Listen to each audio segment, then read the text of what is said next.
Any dashas in particular, dasha combinations that you have always found it working, like too good these dashas or too bad these dashas, Saturn Rahu or Jupiter Venus dashas? No. That's way too general. It has to do with what the planets are doing. You have to look at what's the relationship. You know, Venus Ketu, if they're conjunct, is terrible. Ketu Venus could be great. It depends on what the relationship is. But it's not, you know, I get so many people that think that their Jupiter dasha is going to be great and their Venus dasha is going to be great. I said, it's going to be terrible because the planet's afflicted. Then I get people, they think that Rahu is going to be terrible.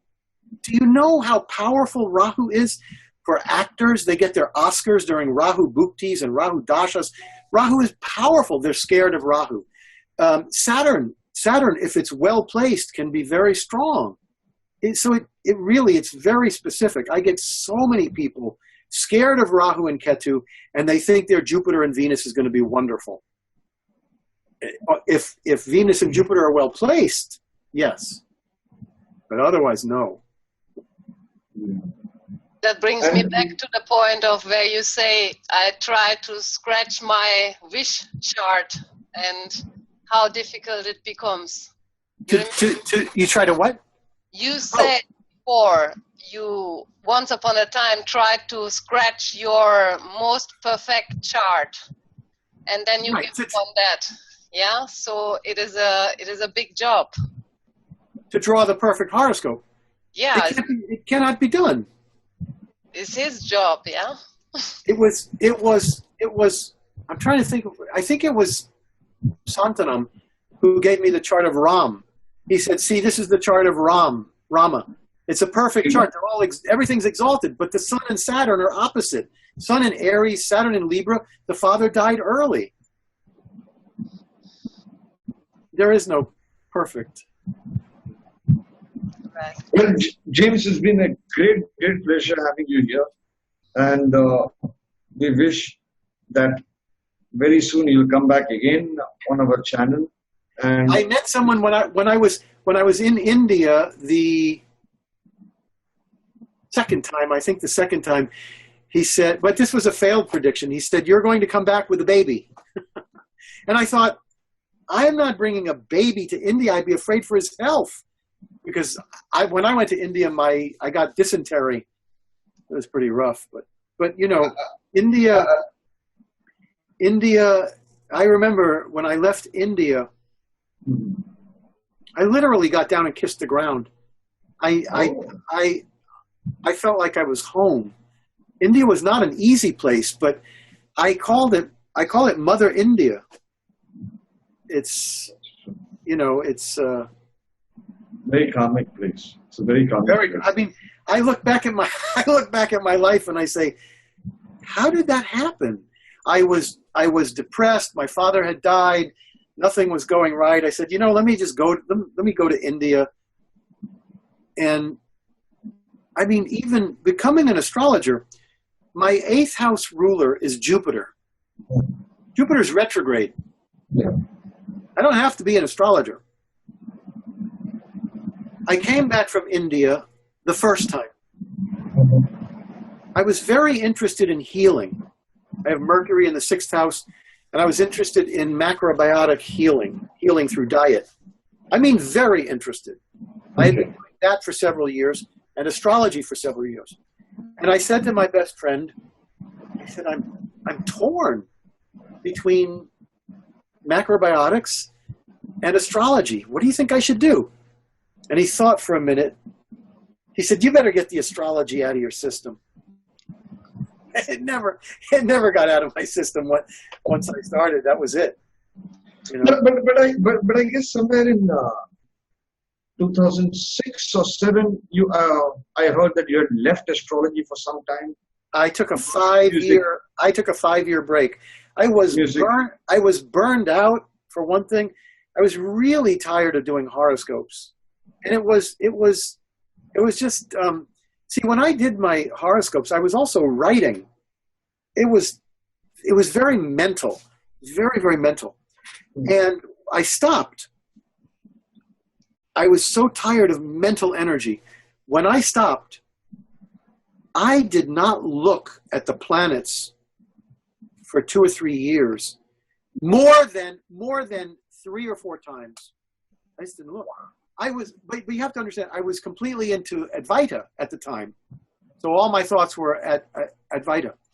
Then around 5 years later, the crash came, and I said, let me do some horoscopes again. It was very slow because people didn't know that I was doing them. And it was very different. Astrology is much more easy now for me, much more pleasant. I enjoy it much more. The 5-year break, when I look at after I started looking at horoscopes after that, the horoscopes come alive.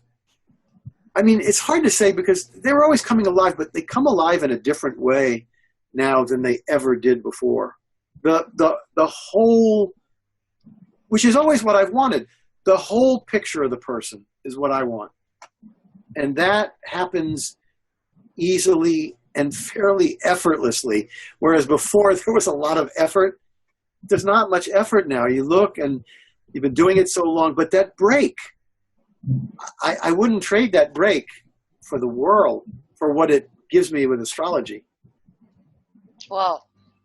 But I guess you're now back with the readings, and if anybody wants to get in touch with you, they need to visit your website. JamesBraha.com. Okay, JamesBraha.com. So thank you so much. Thank you so much. Thank you for having me. You know what? I love getting this knowledge out. You can see Yes. I can't help it. I can't help it. No, it is flowing. Such a new knowledge for us, especially with your experiences of looking over thousands and thousands of horoscopes. The biggest frustration with a client is I say, look, this is what's in the horoscope, and I explain it to them, but I wish they could see it. When it's positive. When it's negative, I don't want them to see it. I can explain it, but when it's positive, I want them to see what I see. And I do my best to explain it, because then their lives get better.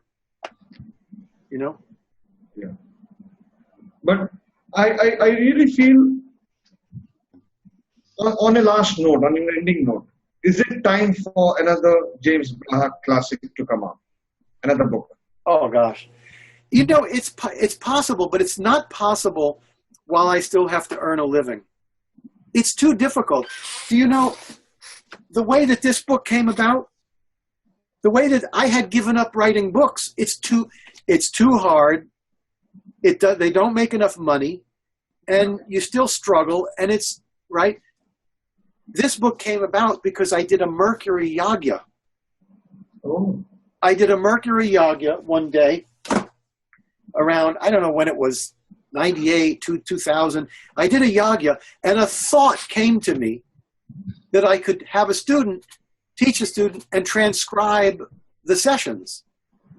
But in fact, that's not what happened. I taught the student.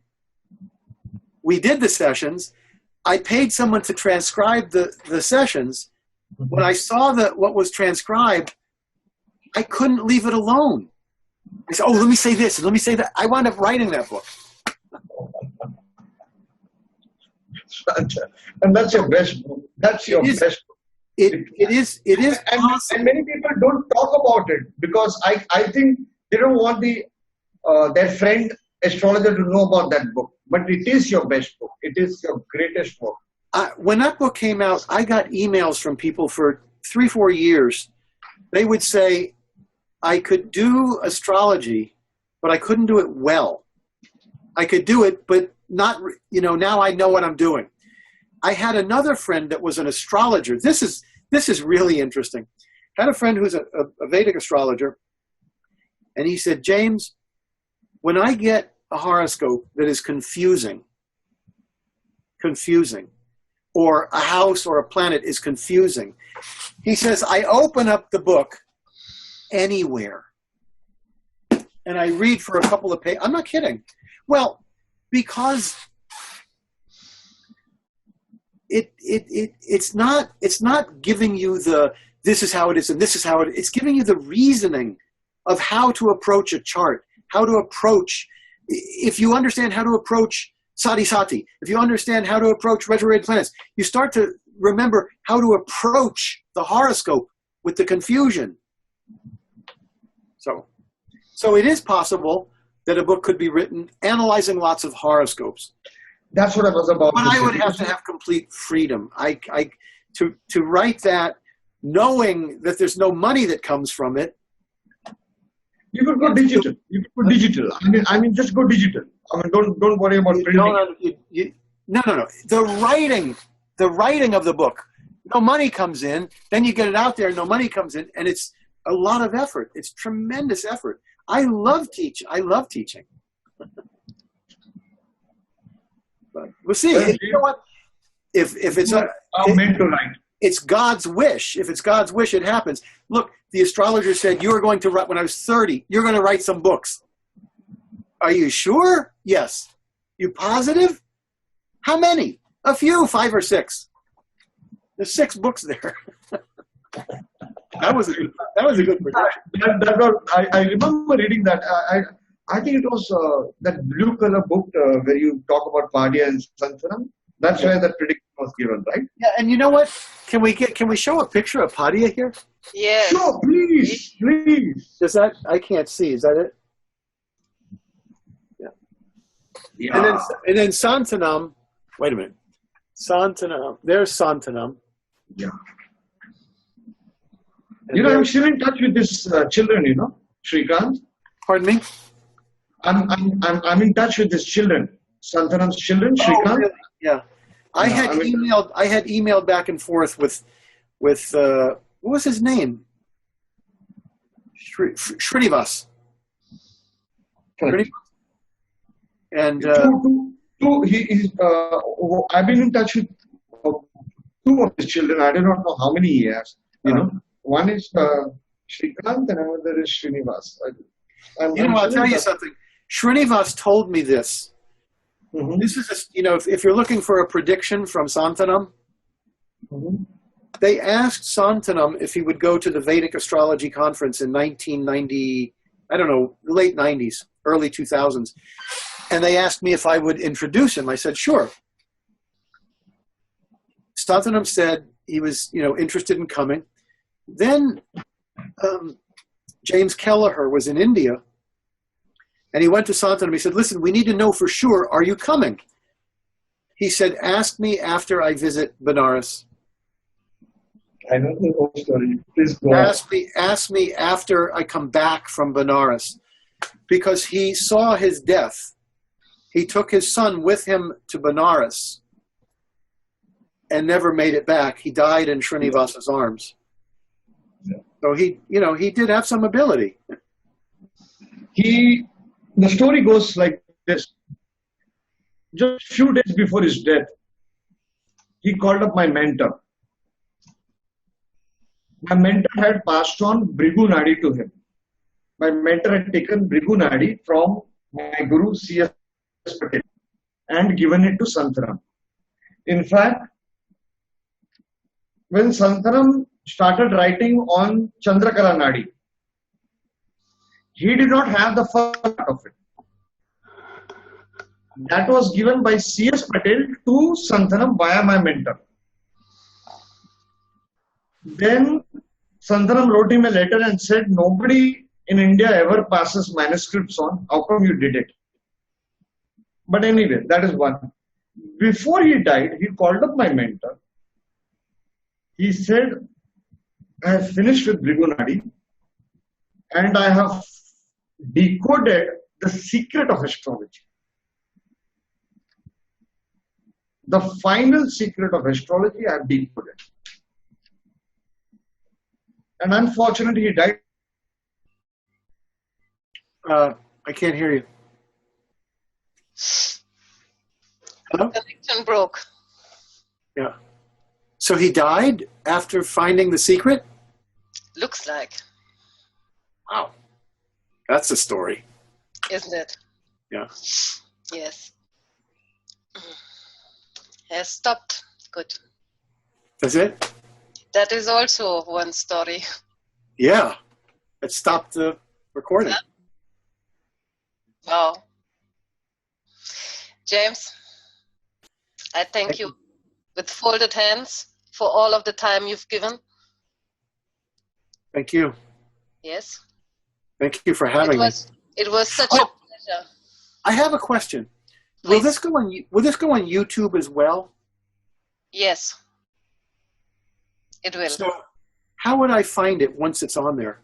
I will send you a link. Okay. I mean, so if it's once it's up there, if somebody goes James Braha Astrology, it'll probably show up.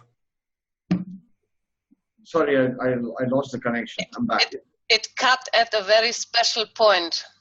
What was that point? When you said he found the secret of astrology and then he died. Yes, he called up my mentor 2 days before his death, or 1 day before. I can always double check. But my mentor was very instrumental in his books getting published, very instrumental because it was the same circle. C.S. Patel, mentor, good friends since 30, 40 years, very close friends, and Santhanam and mentor, very close friends, So, in fact, my mentor always tells me that the first time he got an air conditioner, AC unit in his house, he called up my mentor, said, come over right now. We'll have coffee in the AC. When I went to India, I brought certain things with me. Okay. And I gave Santanam a watch that was a quartz crystal. So, this was 83. I don't know how long they had been in existence, but they kept perfect time because it's a battery. Mm-hmm. And about a year from then, he sends me a letter. He says, this watch, it's a year later and it's not 1 second off. When I was leaving India the first time, I was so moved by what Santanam had taught me. My life had changed forever. And I said, is there anything that I can get you from America? And I'm thinking he's going to say a tape recorder or some machinery, something like this. He says, I have been looking for years and years for a book called Elements of Astrology by Al-Biruni. Oh. What do I know about this? I said, look, I don't know anything about that book. He's an Arab astrologer. But I said, if it is possible to get that book, I will get it for you. And it took about 3-4 years. And somebody had made not a well-made book, but a pamphlet, their own. And he got the book. So I never heard much from him about it, but I sure hope that it met his expectations. But he loved to read. And we used to go up at night. We used to go up the stairs to his office, and once a week he would get the B.V. Raman magazine, and he'd say, "Come, let us see what Raman has said. Come, let us see what Raman has said." That was always exciting to him. And James, at the end of the day, the common factor that I see between you, me, and so many others is our relationship with our gurus is so deep. It is so beyond. It's not a commercial relationship. It is not. It is pure love. I know. You can feel it that you were born to meet your guru. You were born to meet Mr. P.M. Padhya. You were destined. That is astrology. That is destiny. I have to tell you something. In the 30-year career, I've written 6 books. I get lots of praise, and I get lots of this, and you changed my life, and oh, you're great, and you wrote. My favorite compliment is when I hear that somebody says, "Oh, P.M. Padhya, he is the guru of James Braha." I love, because Paddhati, he has Jupiter in the 10th house. He deserves fame, but he's so humble. He's so. I love that. For years he would say, "Could you send me some books?" Because if I gave him this book, he could go somewhere and say, "Here, I'm PM Paddhati. That's who I am," and it creates a connection. I mean, I could not have done anything that I did without PM Paddhati. Thorough gentleman. I mean, what a man he is. He's been my friend since so many years. Yeah. Always been such a great well-wisher. Always telling me, Sunil, please take care of your family and finances first. He is. I am so lucky to have found him. You have no idea. I went to other astrologers. I said, "Oh, I want to put 5 or 6 horoscopes and we'll talk about them." No, I do 1 horoscope.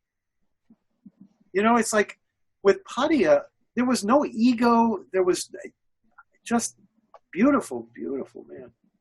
I was very, very lucky. And I don't know how many people know this story, but when I got to India the second time, I was destined to go.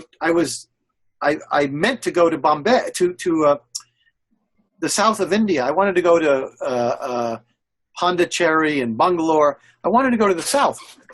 But I stopped in Bombay because that's where the plane landed. And right away I found Paddhati. Right away I found him. But I had dysentery the last month I was in India the first time. So when I got back to India, I got to Bombay. The dysentery had stopped. But I got to Bombay and I ate some fried food. And you're not supposed to eat fried food. I immediately got dysentery.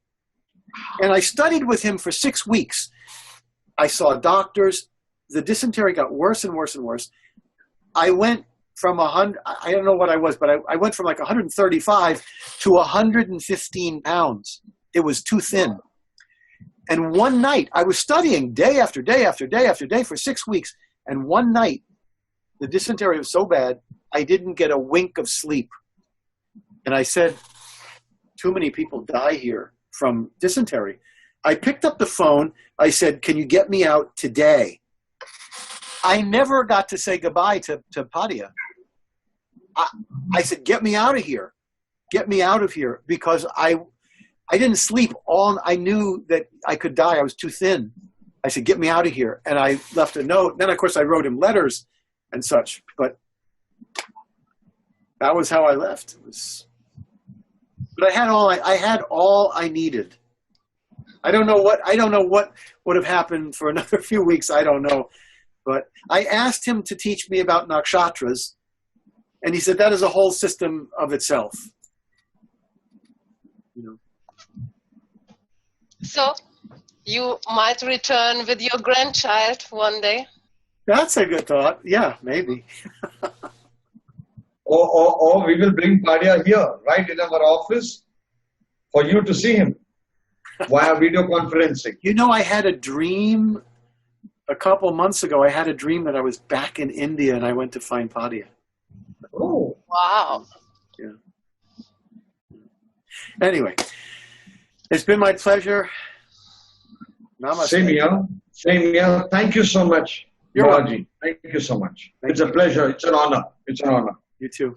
Thank you. Thank you. Bye-bye. Thank you. Bye-bye.